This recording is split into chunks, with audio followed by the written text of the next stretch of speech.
प्यारे साथियों नमस्कार। स्वागत है आप सभी को हमारे इस YouTube चैनल संध्या साइंस क्लासेस पर। कैसे हैं आप लोग? मैं उम्मीद करता हूं आप सभी मस्त और स्वस्थ होंगे और अपने पढ़ाई पर ध्यान दे रहे होंगे।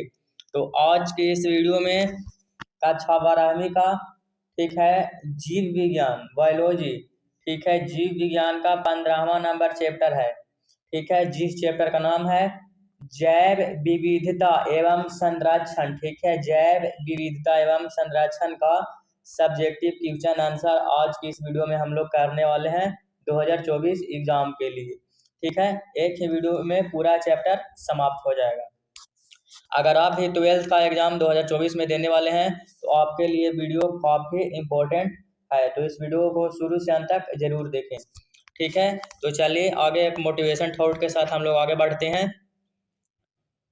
ठीक है, तो आज का मोटिवेशन थॉट क्या है देख लीजिए।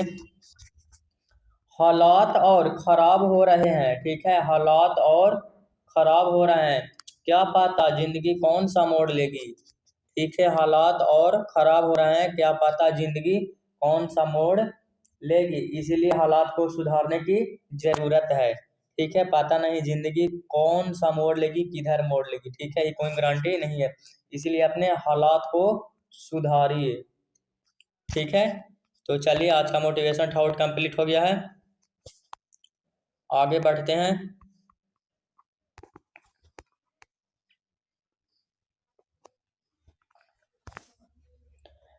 Class 12th। ठीक है, क्लास 12th बायोलॉजी।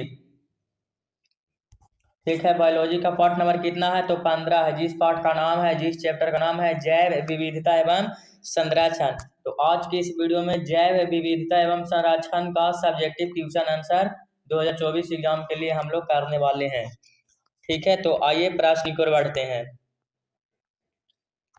तो पहला नंबर प्रश्न है इस चैप्टर का। ठीक है, पवित्र उपवन पर नोट लिखे। ठीक है, पवित्र उपवन पर नोट लिखें, इसके उचित उदाहरण देता था, इसके उचित उदाहरण देते, इसका उत्तर हो जाएगा पहला नंबर प्रश्न का पवित्र उपवन वनों के छोटे छोटे समूह है। ठीक है, पवित्र उपवन है जो वनों के छोटे छोटे समूह है, जिसका खास धार्मिक महत्व है। ठीक है, जिसका क्या है, खास धार्मिक महत्व है। किसी संस्कृति को मनाने वाले लोगों के लिए पवित्र उपवन का एक उदाहरण है राजस्थान या अरावली पहाड़ी। ठीक है, ये मनाने वाले लोगों के लिए है, किसी संस्कृति को मनाने वाले लोगों के लिए पवित्र उपवन है। इसका एक उदाहरण क्या है तो राजस्थान या अरावली पहाड़ी। ठीक है, तो आप लोग का पहला नंबर प्रश्न का उत्तर कंप्लीट करा दिए। अगला प्रश्न की ओर बढ़ते हैं, यानी कि दूसरा नंबर प्रश्न है। दूसरा नंबर प्रश्न कह रहा है स्पीसीज विविधता पर नोट लिखे। ठीक है, स्पीसीज विविधता पर नोट लिखे, तो इसका उत्तर हो जाएगा किसी क्षेत्र में पाई जाने वाली विभिन्न स्पीसीज की संख्या स्पीसीज विविधता को दर्शाती है। स्पीसीज स्तर पर पादप तथा प्राणियों में विविधता पाई जाती है। ठीक है, पादप तथा प्राणियों में क्या होती है तो विविधता पाई जाती है। एक अनुमान के अनुसार विश्व में करीब 1.8 मिलियन स्पीसीज है। ठीक है, 1.8 मिलियन स्पीसीज है। ठीक है, विश्व में पूरा। ठीक है, तो आगे बढ़ते हैं, यानी कि दूसरा नंबर आंसर प्रश्न का आंसर कंप्लीट करा दिए हैं, तीसरा नंबर प्रश्न को करा दिए हैं। तो तीसरा नंबर प्रश्न कह रहा है ठीक है, जैव विविधता के महत्व का वर्णन करें। ठीक है, जैव विविधता के महत्व का वर्णन करें, तो इसका उत्तर हो जाएगा जैव विविधता वनों में पाए जाने वाले पेड़ पौधे और जंतुओं से लेकर खेतों की फसलों में तथा पालतू पशुओं में मौजूद है। ठीक है, खेतों की फसलों में तथा पालतू पशुओं में भी मौजूद है। कौन तो जैव विविधता। आदिकाल से ही मनुष्य की आवश्यकताओं की पूर्ति। ठीक है, आदिकालों से ही मनुष्य की आवश्यकताओं की पूर्ति पेड़ पौधे तथा पशुओं से होती रही है। पेड़ पौधे तथा किससे पशुओं से होती रही है। अतः इस जैव विविधता को सुरक्षित रखना जीवों के लिए अत्यंत आवश्यक है। ठीक है, जैव विविधता को हम सभी को सुरक्षित रहना चाहिए। ठीक है, जीव हो यानी हम लोग का भी मतलब सुरक्षित रखना चाहिए उसे।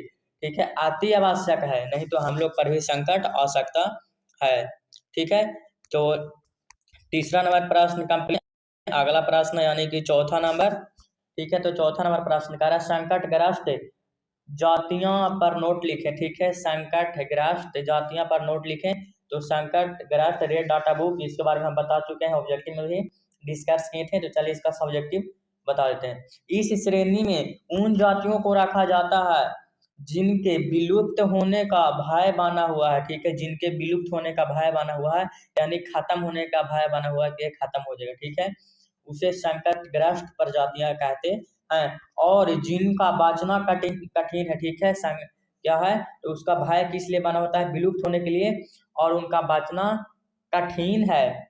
ए स्पीसीज इसीलिए संकटग्रस्त हो जाती है क्योंकि उनके प्राकृतिक आवास किन्हीं कारणों, ठीक है, उनके प्राकृतिक आवास यानी घर जो रहते हैं, ठीक है, किन्हीं कारणों से बदल जाते हैं या विलुप्त उत्पन्न करने वाले कारक पहले जैसे सक्रिय रहते हैं।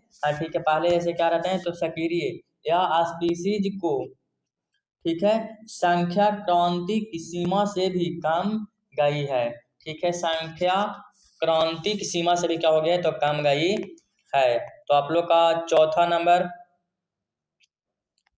चौथा नंबर प्रश्न का सब्जेक्टिव क्वेश्चन करा दिए। अगला प्रश्न को बढ़ते हैं यानी कि 5वां नंबर प्रश्न है। ठीक है, तो 5वां नंबर प्रश्न कह रहा है इस चैप्टर का राष्ट्रीय उद्यान क्या है, इस पर संक्षिप्त नोट लिखें। ठीक है, तो इसका उत्तर हो जाएगा राष्ट्रीय उद्यान एक सुरक्षित क्षेत्र है जो केंद्र सरकार के सीधे नियंत्रण में होता है। इसमें संपूर्ण जंगली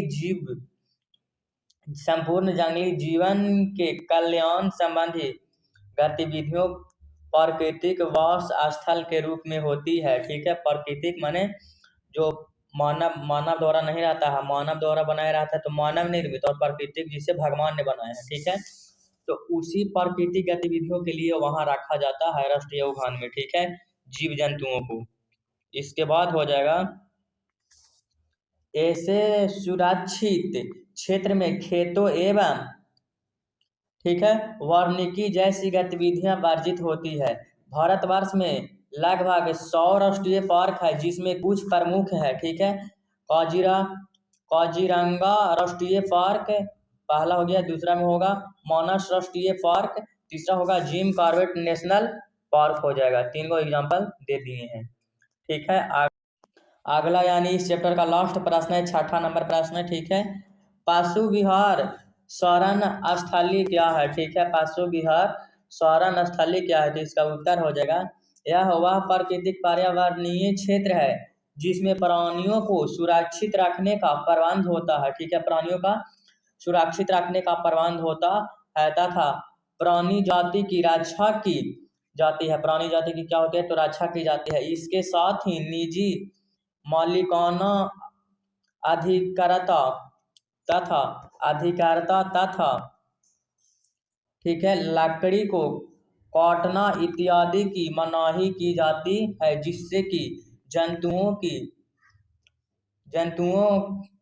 को कोई हानि न हो। ठीक है, जंतु को कोई हानि न हो। जो भी जंगली में जो लकड़ी काटते हैं, पेड़ पौधा काटते हैं, उसे मनाही किया जाता है, रोका जाता है ताकि जंतुओं का कोई हानि ना हो। और पेड़ पौधे काटने से जंतुओं पे ही सिर्फ हानि नहीं होगी, हम सब मानव की भी हानि होगी, ऑक्सीजन की कमी होगी, बारिश की कमी होगी। ठीक है, हम लोग का ऑक्सीजन पेड़ पौधे से ही मिलता है और बारिश भी ज़्यादा किससे होती है तो जहाँ जिस क्षेत्र में ज़्यादा पेड़ पौधे रहते हैं वहाँ ज़्यादा बारिश होती है।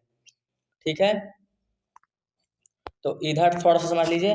आप लोग का फिजिक्स, केमिस्ट्री, बायोलॉजी और हिंदी का ऑब्जेक्टिव क्वेश्चन कंप्लीट करा दिया गया है। उससे आप नहीं देखे हैं तो वीडियो का डिस्क्रिप्शन में लिंक दिया हुआ है, वहाँ से आप लोग आसानी से देख लीजिए। ठीक है, 2024 एग्जाम के लिए, ठीक है, ऑब्जेक्टिव प्रश्न कंप्लीट करा दिया गया है फिजिक्स, केमिस्ट्री, बायोलॉजी और हिंदी का। ठीक है, अंग्रेजी का भी जारी है और बायोलॉजी का सब्जेक्टिव क्वेश्चन अभी जारी है, कुछ दिन में समाप्त हो जाएगा। फिर फिजिक्स का सब्जेक्टिव कराया जाएगा, फिर केमिस्ट्री का। ठीक है, तो आज की इस वीडियो में इतना ही। अगर वीडियो पसंद आई होगी तो लाइक, हमारे चैनल पर नए होंगे तो सब्सक्राइब, और इसका फ्री PDF लेने के लिए हमारे व्हाट्सएप या टेलीग्राम ग्रुप में जुड़ जाएं, जिसका भी लिंक वीडियो का डिस्क्रिप्शन में दे दिया गया है। धन्यवाद, नमस्कार।